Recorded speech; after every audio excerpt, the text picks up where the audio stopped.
Call है बहू। निर्मला निवास के दरवाजे पर खड़ा दूध वाला लगातार आवाज लगा रहा था। दूध दूध, छोटी दीदी, भाभी, भैया, कोई दूध ले लो, बाकी जगह भी जाना है भाई। दूध वाले की आवाज सुनकर प्रिया बाथरूम से चिल्लाकर कहती है, अरे मैं बाथरूम में हूँ, कोई दूध ले लो ना प्लीज। फोन पर बात करती करती प्रिया की सास निर्मला बाथरूम के पास से गुजरती है। ये क्या सुन रही हूँ मैं बीनू? अब तेरा बेटा भी तुझसे अलग होने वाला है। क्या जमाना आ गया है। मम्मी जी, आप बाथरूम के बाहर हैं क्या? दूध ले लीजिए ना, अजित कब से आवाज लगा रहा है। अंदर से क्या बोल रही है बहू? बाहर तेरा बोलना कम पड़ जाता है क्या, जो अंदर जाकर भी बोल रही है? अब बाहर आकर जो बोलना है बोल, मैं फोन पर बात कर रही हूँ। जब भी बात करो बीच में चू चू करने लगती है। वही ना भाई, ऑफिस का काम है, देखना ही पड़ेगा। वैसे मैंने सुना कि सुशील को ऑफिस में कुछ ज्यादा ही प्रेफरेंस दी जा रही है। कल नाश्ते में हम सबको एक समोसा मिला और उसे दो। जनवरी घूमकर ना बीते तो क्या ही मजा। बनाओ बनाओ, प्लान बनाओ। हद हो गई, सब फोन पर ही लगे हुए हैं। मैं क्या पागल हूँ जो यहाँ खड़े खड़े अपने पैर तोड़ रहा हूँ? दूध की बाल्टी यहीं रखे जा रहा हूँ, दूध निकाल लीजिएगा, तब तक मैं बाकी घरों से होकर आता हूँ। ये घर है या टेलीकॉलर एजेंसी पता ही नहीं चलता। पर निर्मला निवास एक टेलीकॉलर एजेंसी में बदल कैसे गया, इस राज को जानने के लिए चलते हैं उस वक्त में जब प्रिया का अपने ससुराल में गृह प्रवेश हो रहा था। लाल जोड़े में एक हाथ से अपने कान पर फोन लगाए और दूसरे से अपना लहंगा संभालते हुए प्रिया सामने रखे हुए शगुन के कलश को एक लात मारकर अंदर आती है। गाने की तो मत ही बोल, मैं तो शीला के जवानी पर डांस करने की सोची थी, पर डीजे वाले भैया ने भैया मेरे राखी के बंधन को निभाना बजा दिया। अरे क्या बताऊं यार, दिमाग का ना दही हो गया है। अरे बहू, देख कर तो गिराती कलश, उल्टे पैर से कलश मार दिया तूने। चल अब छोड़, क्या ही बोलो। एक मिनट शीला, शायद मेरी सास कुछ बोल रही है। हाँ मम्मी जी, क्या कह रही हैं आप? अरे कुछ नहीं बहू, मैं कह रही हूँ तू थक गई होगी, आराम कर ले, फिर कल सुबह मुंह दिखाई की रस्म भी तो करनी है। अभी कैसे मम्मी? अभी तो अंगूठी निकालने की रस्म भी बाकी है। देखे तो रिश्ते में भाभी भैया को डोमिनेट करेगी या भैया भाभी को। शादी में आए हुए सारे कजिन दूध के प्याले में 2 अंगूठियां डालकर प्रेम और प्रिया के लिए रख देते हैं। कमरे में आकर प्रेम इस कंपटीशन के लिए रेडी हो जाता है और तभी फोन पर बात करती हुई प्रिया आती है और कुछ ध्यान न देकर सीधा उस दूध के प्याले के ऊपर ही बैठ जाती है। लो, हो गया कल्याण। भाभी, आपका तो पूरा लहंगा ही खराब हो गया। मैं तुम सबसे पहले ही कह रही थी, नए नए चौचले करने की कोई जरूरत नहीं है। जाओ बहू, तुम अपना लहंगा बदल लो, वरना उसका रंग चला जाएगा। सुहाग का जोड़ा है, संभल कर रख दो। और कुछ इस तरह होता है प्रिया का प्रवेश निर्मला निवास में। अगली सुबह पहली रसोई की तैयारी के लिए प्रिया सुबह 7 बजे किचन में पहुंच जाती है। तभी उसकी माँ का कॉल आता है। हाँ मम्मी, आज मुंह दिखाई है, पर मैंने सोचा साथ में पहली रसोई की रस्म भी कर लूँ। जो लोग आएंगे मेरे हाथ का खाना भी खा लेंगे, है कि नहीं? गलत बोला क्या? गलत बोलो तो टोक देना। अपनी बहू को रसोई में एक हाथ से फोन पकड़े दूसरे हाथ से काम करता देख निर्मला कहती है, ये सुबह सुबह किससे बात करने लग गई बहू तू? किचन में ना फोन मत चलाया कर, ध्यान जरा इधर उधर हुआ तो कुछ भी हादसा हो सकता है। ये आपने ठीक कहा मम्मी जी, मैं फ़ोन रखकर ईयरबड्स लगा लेती हूँ, फिर तो दिक्कत नहीं होगी ना आपको। और इस तरह फोन पर बात करते करते प्रिया सारा खाना तैयार कर सभी के लिए परोसती है। खाना तो 1 नंबर बना है, मानना पड़ेगा, बहू के हाथ में तो स्वाद है। हाँ पापा, सही कह रहे हैं आप, प्रिया खाना बहुत लाजवाब बना है। Thank you thank you.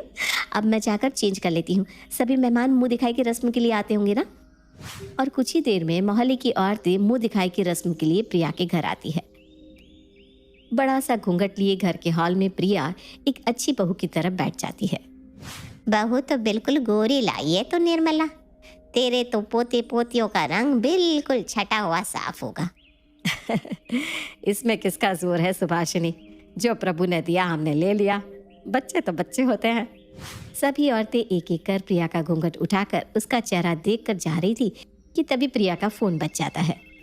हाँ मामा जी, कैसे हो आप? अरे क्यों नहीं आए शादी में, बताइए, ऐसे चलता है भला?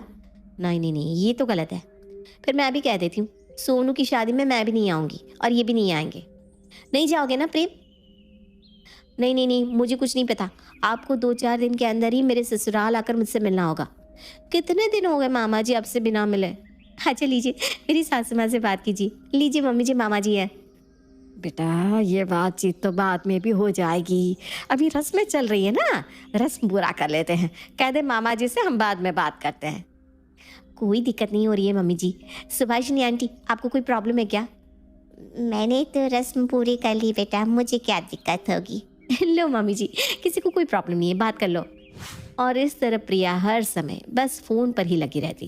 कभी मामा जी का फ़ोन, कभी माँ का, कभी सहेली का, कभी चाचा का, तो कभी बुआ का। 24 घंटे प्रिया के एक कान में ब्लूटूथ का बड लगा ही रहता था। एक दिन प्रिया नहाने के लिए जाती है, तभी उसके फ़ोन पर कॉल आता है।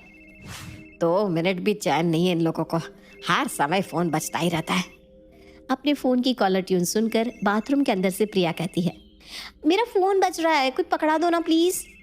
हाँ हाँ, तेरे ही फ़ोन में कॉल है बहू, बाहर आ जा फिर बात कर लेना। पर प्रिया को कहाँ शांति थी। माथे पर शैम्पू लगे हुए ही प्रिया कपड़े पहनकर बाहर आ जाती है और फ़ोन लेकर बाथरूम में चली जाती है।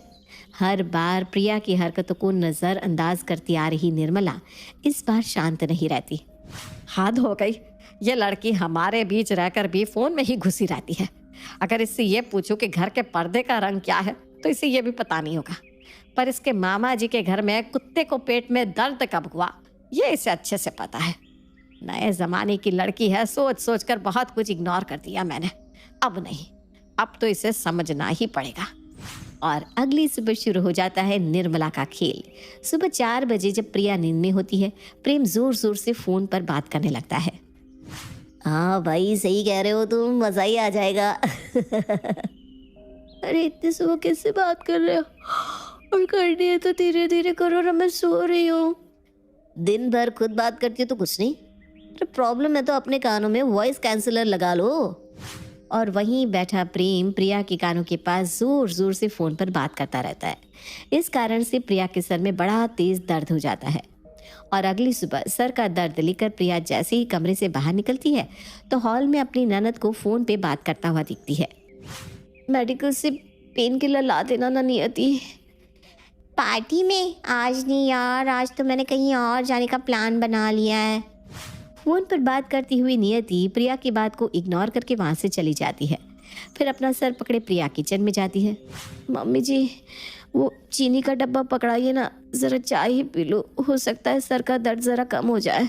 अरे नहीं नहीं सुभाषिनी, इस बार तो किट्टी तेरे घर में ही होगी, हर बार मेरे घर में क्यों? कुछ बोल रही है क्या बहू तू? ज़रा खुद ही देख ले। हाँ देख नहीं रही, मैं फ़ोन पर बात कर रही हूँ। हाँ हाँ बोल सुभाषिनी। और इस तरह पड़ता है नहले पर दहला। हर समय फ़ोन पर लगी रहने वाली प्रिया के ससुराल वाले जब आज फ़ोन पर बात करने में बिजी हो जाते हैं तो प्रिया को लेफ्ट आउट सा फील होने लगता है। इतने बड़े घर में प्रिया अकेले चाय पी रही थी, तभी सोम वहाँ कर बैठता है और फ़ोन चलाने लगता है। किसी को टाइम नहीं है यहाँ।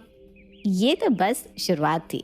अब हर वक्त प्रिया के सास ससुर पति और ननद फ़ोन पर ही लगे रहते, कोई प्रिया को समय ही नहीं देता। अगले दिन दूध वाला दरवाजे पर आता है और उस वक्त प्रिया बाथरूम में नहा रही थी।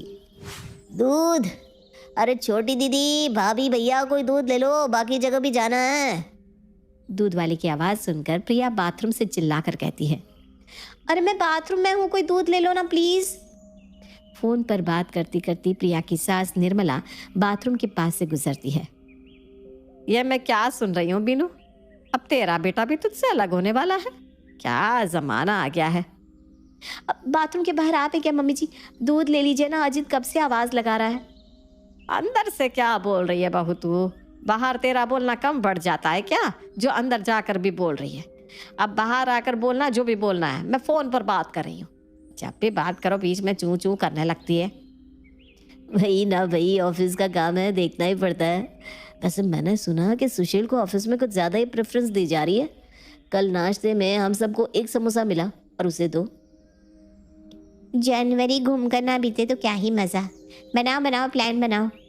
हद हो गई, सब फ़ोन पर लगे हुए हैं, तो मैं क्या पागल हूँ जो यहाँ खड़े खड़े अपने पैर तोड़ रहा हूँ?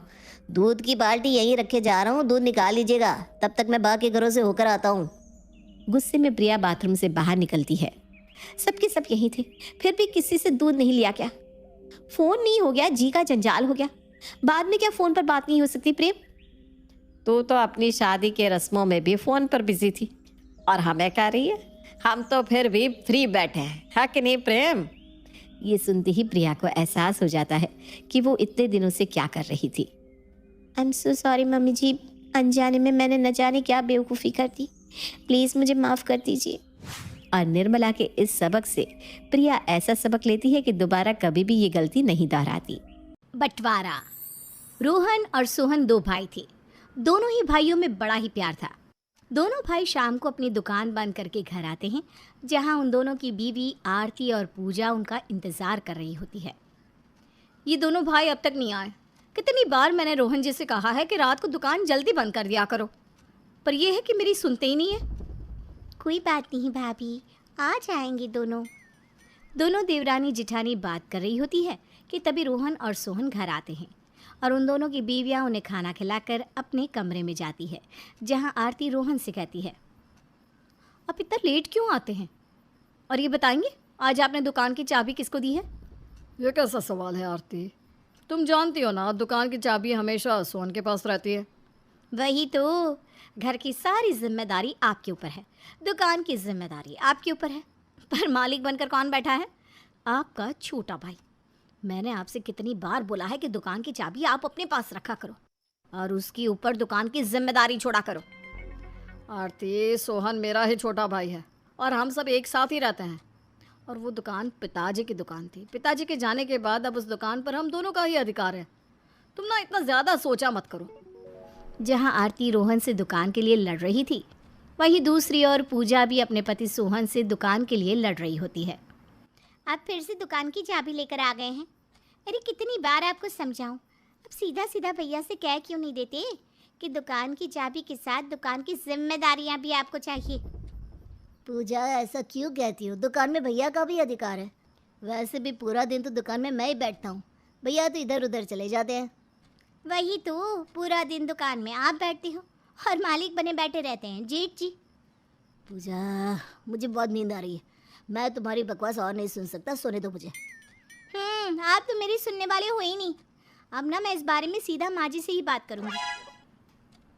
इस तरह से सोहन सो जाता है और पूजा गुस्से में लाल पीली होती रहती है। अब ऐसे ही कुछ दिन बीत जाते हैं। आरती और पूजा अपने अपने पतियों के कान भरती रहती, पर फिर भी दोनों भाइयों का प्रेम कम नहीं होता। एक दिन पूजा कोमल से कहती है, माँ जी, आपको नहीं लगता कि आपके दोनों बेटे अलग अलग काम करेंगे तो घर का खर्चा ज़्यादा अच्छे से चल पाएगा? मैं कुछ समझी नहीं बहू। यही तो दिक्कत है ना माँ जी, कि इस घर में किसी को मेरी बात समझ में नहीं आती।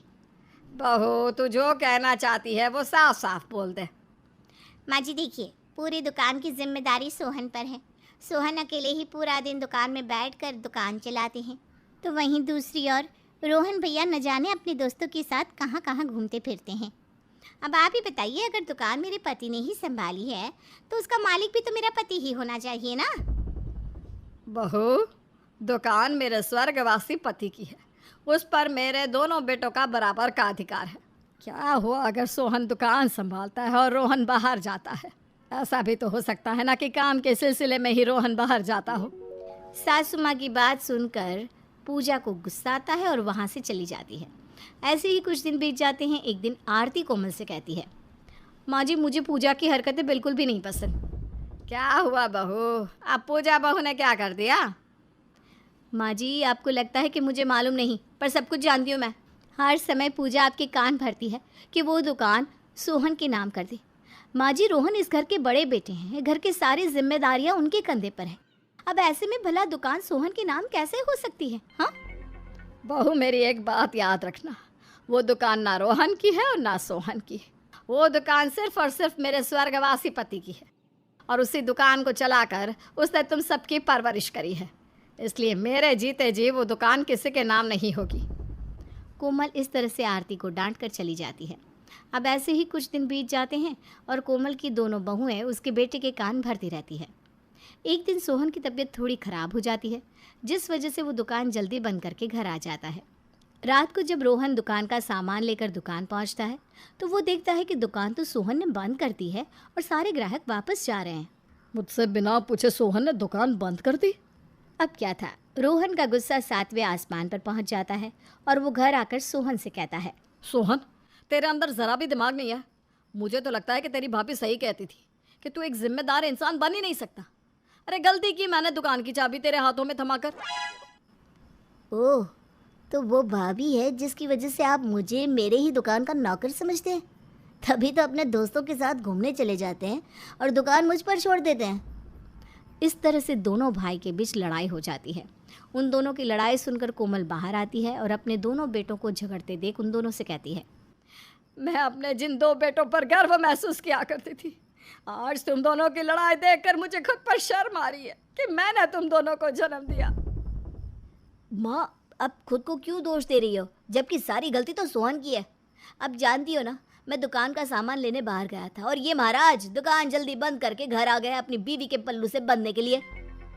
भैया, यही तो फ़र्क है आपकी और मेरी सोच में। मेरी तबीयत खराब थी, मैंने आपको फ़ोन किया था पर आपका फ़ोन नहीं लगा। इस वजह से मजबूरन मुझे दुकान बंद करनी पड़ी।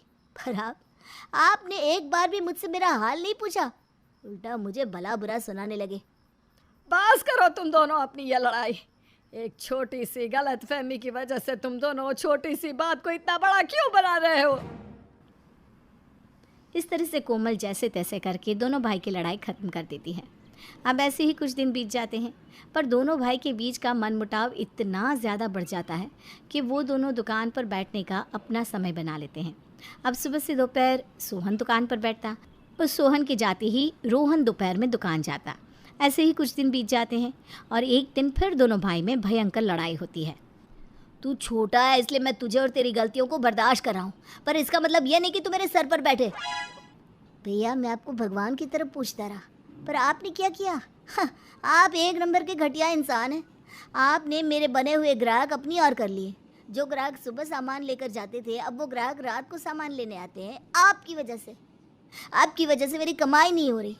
अगर मैंने अपने हक के लिए बोल भी दिया तो क्या गलत बोला? एक बार फिर दोनों भाई में लड़ाई होने लगती है। कोमल फिर से दोनों भाई की लड़ाई शांत करने लगती है, पर इस बार दोनों भाई शांत नहीं होते, उल्टा अपनी ही माँ को धक्का दे देते हैं, जिसमें कोमल को चोट लग जाती है। उनके घर की लड़ाई अब गली में चली जाती है और मोहल्ले वाले परेशान होकर पुलिस को इन्फॉर्म कर देते हैं। क्यों भाई, तुम दोनों भाई अपनी लड़ाई में भूल गए कि तुम्हारी वजह से तुम्हारी माँ को चोट लगी है, दिल पर भी और शरीर पर भी। इंस्पेक्टर साहब, अभी मेरे ये दोनों बेटे नहीं समझेंगे। जब इनकी औलाद होगी तब उन्हें एहसास होगा कि मेरे दिल पर क्या बीत रहा है। हम आपके दर्द को समझ सकते हैं, इसलिए मैं आपको एक राय देता हूँ कि इन दोनों भाई की लड़ाई एक दुकान की वजह से है, तो आप दुकान का बंटवारा कर दीजिए। दुकान का बंटवारा होते ही दोनों भाई अपने अपने दुकान के हिस्से में रहेंगे और अपना अपना परिवार चलाएंगे। ठीक है, अगर मेरे बच्चे यही चाहते हैं कि मैं दुकान का बंटवारा कर दूं, तो मैं तैयार हूं बंटवारा करने के लिए। पर मेरी भी एक शर्त है, और वो ये कि मेरे जीते जी इनकी दुकान का नाम कभी नहीं बदलेगा।